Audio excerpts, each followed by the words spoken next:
ಎಲ್ಲರಿಗೂ ನಮಸ್ಕಾರ. ಇವತ್ತಿನ ವಿಡಿಯೋದಲ್ಲಿ ಇನ್ಸ್ಟಂಟಾಗಿ ಹೆಸರು ಕಾಳಿನ ದೋಸೆನ ಹೇಗೆ ಮಾಡೋದು ಮತ್ತು ಅದನ್ನು ಪೌಡರ್ ಮಾಡಿ ಇಟ್ಕೊಳ್ಳೋದು ಹೇಗೆ ಅಂತ ತಿಳ್ಕೊಳ್ಳೋಣ. Instant green gram dosa ready mix. ಪ್ರತಿದಿನ ಬೆಳಗ್ಗೆ ಏನಾದರೂ ಒಂದು ಉಪಹಾರ ಸಿದ್ಧಪಡಿಸೋದು ಸವಾಲಿನ ಕಾರ್ಯವಾಗಿದೆ. ಇಡ್ಲಿ ಮತ್ತು ದೋಸೆಗಳಂತಹ ಕೆಲವು ರೀತಿಯ ಟಿಫನ್ಗಳನ್ನು ಒಂದು ದಿನ ಮುಂಚಿತವಾಗಿಯೇ ಸಿದ್ಧಪಡಿಸಬೇಕಾಗುತ್ತದೆ. ಸಮಯ ಸಿಗದಿದ್ದಾಗ ಆಗಾಗ್ಗೆ ಟಿಫನ್ ಮಾಡಲು ಹೋಟೆಲ್ಗೆ ಹೋಗುತ್ತೇವೆ. ಅಂಥವರಿಗೆ ತ್ವರಿತ ಉಪಹಾರ ಸಿದ್ಧಪಡಿಸಲು ಪೂರಕವಾದ ರೆಸಿಪಿಯನ್ನು ನಾವು ತಂದಿದ್ದೇವೆ. ಇದೀಗ ಇನ್ಸ್ಟಂಟ್ ಹೆಸರು ಕಾಳಿನ ದೋಸೆ ಪೌಡರ್ ಮಾಡುವುದು ಹೇಗೆ ಎಂಬುದನ್ನು ಈ ವಿಡಿಯೋದಲ್ಲಿ ತಿಳಿದುಕೊಳ್ಳೋಣ. ಸ್ವಲ್ಪ ಸಮಯದಲ್ಲೇ ನೀವು ಇನ್ಸ್ಟಂಟ್ ಹೆಸರಿನ ದೋಸೆ ಮಾಡಲು ಸಾಧ್ಯವಿದೆ. ಸಮಯ ಸಿಕ್ಕಾಗ ಯಾವುದಾದರೂ ರಜಾ ದಿನ ಇಲ್ಲವೇ ಭಾನುವಾರ ಈ ಪೌಡರನ್ನು ಸಿದ್ಧಪಡಿಸಿ ಇಟ್ಟರೆ ಸಾಕು. ಇದನ್ನು 2 ತಿಂಗಳ ಕಾಲ ಸಂಗ್ರಹಿಸಿ ಇಡಬಹುದಾಗಿದೆ. ಈ ಪೌಡರ್ ಅನ್ನು ನೀರಿನಲ್ಲಿ ಬೆರೆಸಿ ಸೂಪರ್ ಆಗಿ ಹೆಸರಿನ ದೋಸೆಯನ್ನು ಮಾಡಬಹುದು. ತಕ್ಷಣವೇ ಹೆಸರಿನ ದೋಸೆ ಪೌಡರ್ಗೆ ಬೇಕಾಗುವ ಸಾಮಗ್ರಿಗಳು: ಹೆಸರು ಕಾಳು 2 ಕಪ್ಪು, ರೈಸ್ 1/4 ಕಪ್ಪು, ಶುಂಠಿ ಸ್ವಲ್ಪ, ಹಸಿಮೆಣಸಿನಕಾಯಿ 3, ಕರಿಬೇವಿನ ಎಲೆ 1 ಚಿಗುರು, ಜೀರಿಗೆ ಟೀ ಸ್ಪೂನ್, ಸ್ವಲ್ಪ ಉಪ್ಪು, ಇಂಗು 1/4 ಟೇಬಲ್ ಸ್ಪೂನ್ನಷ್ಟು. ಬೇಕಾಗಿರುವ ಸಾಮಗ್ರಿಗಳು: ಹೆಸರು ಕಾಳಿನ ದೋಸೆ ಹಿಟ್ಟಿನ ಪೌಡರ್ ಉತ್ಪಾದನಾ ಪ್ರಕ್ರಿಯೆ ಹೀಗಿದೆ ನೋಡಿ. ಮೊದಲು ಅಕ್ಕಿ ಹಾಗೂ ಹೆಸರು ಕಾಳನ್ನು ಚೆನ್ನಾಗಿ ತೊಳೆಯಿರಿ. ಹೆಸರು ಕಾಳು ಇಲ್ಲದಿದ್ದರೆ ಸಿಪ್ಪೆ ಸುಲಿದ ಹೆಸರು ಬೇಳೆಯನ್ನು ತೆಗೆದುಕೊಳ್ಳಬಹುದು.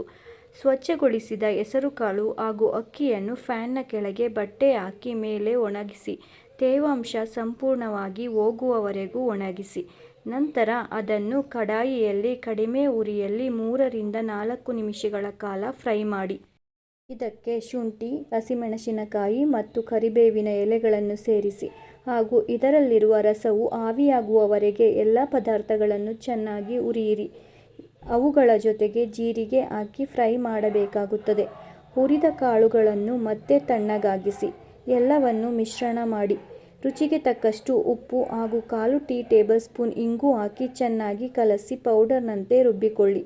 ಮಿಶ್ರಣವು ಸ್ವಲ್ಪ ಮೀಡಿಯಂ ಇರಬೇಕಾಗುತ್ತದೆ ಮತ್ತು ತುಂಬ ಸಣ್ಣಗೆ ಹಿಟ್ಟಿನಂತೆ ಆಗಬಾರದು. ಹೆಸರಿನ ಪುಡಿಯನ್ನು ಯಾವುದಾದರೂ ಬಟ್ಟಲಿನಲ್ಲಿ ತೆಗೆದುಕೊಳ್ಳಿ. ಪುಡಿಯನ್ನು ಮಿಕ್ಸರ್ನಲ್ಲಿ ಬೆರೆಸುವ ಮೂಲಕ ಉತ್ಪತ್ತಿಯಾಗುವ ಶಾಖವನ್ನು ತಣ್ಣಗಾದ ನಂತರ ಸಂಗ್ರಹಿಸಿ ಇಡಬೇಕು. ನಿಮಗೆ ಸಮಯ ಸಿಕ್ಕಾಗ ಯಾವಾಗಲಾದರೂ ದೋಸೆ ಮಾಡಲು ಬಯಸಿದರೆ ಅರ್ಧ ಕಪ್ ಹಿಟ್ಟಿಗೆ ಅರ್ಧ ಕಪ್ ನೀರು ಸೇರಿಸಿ ಸ್ವಲ್ಪ ಉಪ್ಪು ಹಾಕಿ 10 ನಿಮಿಷ ನೆನೆಸಿದ ಬಳಿಕ ಹಿಟ್ಟು ಗಟ್ಟಿಯಾಗಿದ್ದರೆ ಸ್ವಲ್ಪ ಹೆಚ್ಚು ನೀರು ಸೇರಿಸಿ ರೆಡಿ ಮಾಡಿಕೊಳ್ಳಿ. ದೋಸೆಗಾಗಿ ಒಲೆ ಆನ್ ಮಾಡಿ ಪ್ಯಾನ್ ಅನ್ನು ಬಿಸಿ ಮಾಡಬೇಕು. ಅದನ್ನು ಒದ್ದೆಯಾದ ಬಟ್ಟೆಯಿಂದ ಒರೆಸಿ ಅದರ ನಂತರ ಉರಿಯನ್ನು ಮಧ್ಯಮ ಉರಿಯಲ್ಲಿ ಇರಿಸಿ ಮತ್ತು ದೋಸೆ ರೆಡಿ ಮಾಡಿಕೊಳ್ಳಬೇಕಾಗುತ್ತದೆ.